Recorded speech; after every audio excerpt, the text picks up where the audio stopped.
Shalom mes frères, shalom mes bien-aimés. Je vous salue tous au nom de notre Seigneur Jésus-Christ. Je voudrais avec vous aujourd'hui partager un verset de la Bible qui se trouve dans le livre de Jean. Jean 11, vous prenez du premier verset jusqu'au 44, où on nous parle de la résurrection de Lazare. Vous savez, il y a quelque chose qui m'a choqué. Païens comme chrétiens, nous avons tendance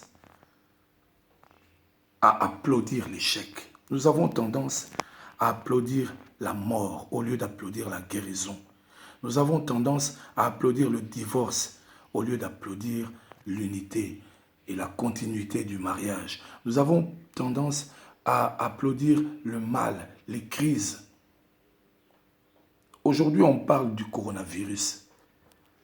Les gens ont peur. Le monde est en train de trembler. Mais le monde, nulle part, ne porte plus l'espoir. Oui, la vigilance, c'est important. Respecter les mesures que l'on nous donne. Faisons barrière. Restons chez nous. Lavons-nous les mains.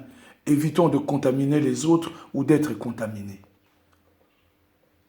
Mais, frères et sœurs, soyons positifs.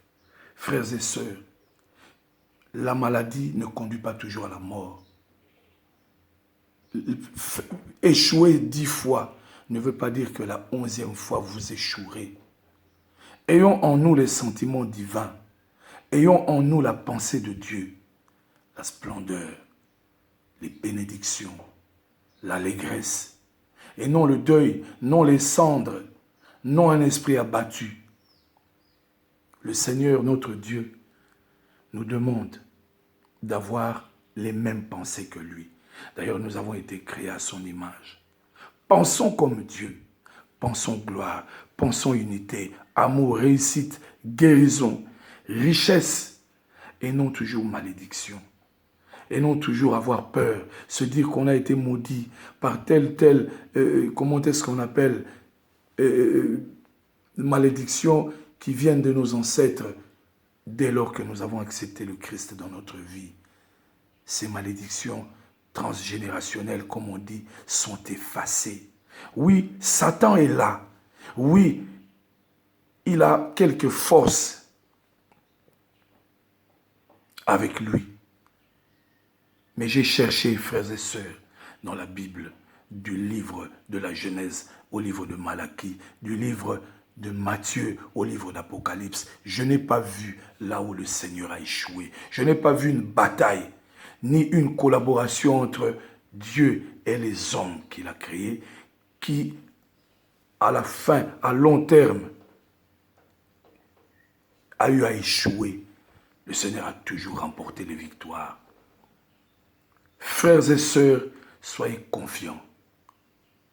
Nous allons remporter la victoire contre même cette pandémie. C'est vrai, j'encourage tout le monde, absolument tout le monde, à respecter les mesures, à se confiner, ça veut dire à respecter tout ce qu'on nous demande par les médecins, les épidémiologistes, les spécialistes en la matière.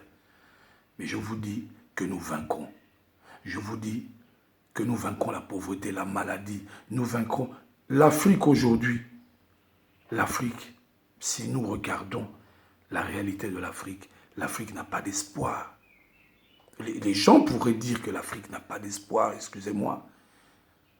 Mais nous sommes remplis d'espoir. Nous sommes vigilants, mais nous sommes remplis d'espoir. Nous irons de l'avant. Au lieu d'applaudir le divorce, encourageons que les familles soient de plus en plus unies. Au lieu d'applaudir la pauvreté, montrons aux gens comment est-ce qu'ils peuvent sortir de là et aller de l'avant par le travail, par l'effort et aussi en se confiant à notre Dieu qui n'échoue jamais. Ayons en nous les sentiments de réussite, les sentiments divins. N'ayons pas ce logiciel d'échec imprégné en nous un logiciel d'échec, où l'homme voit sa vie dans l'échec, où l'homme a même peur de penser à réussir.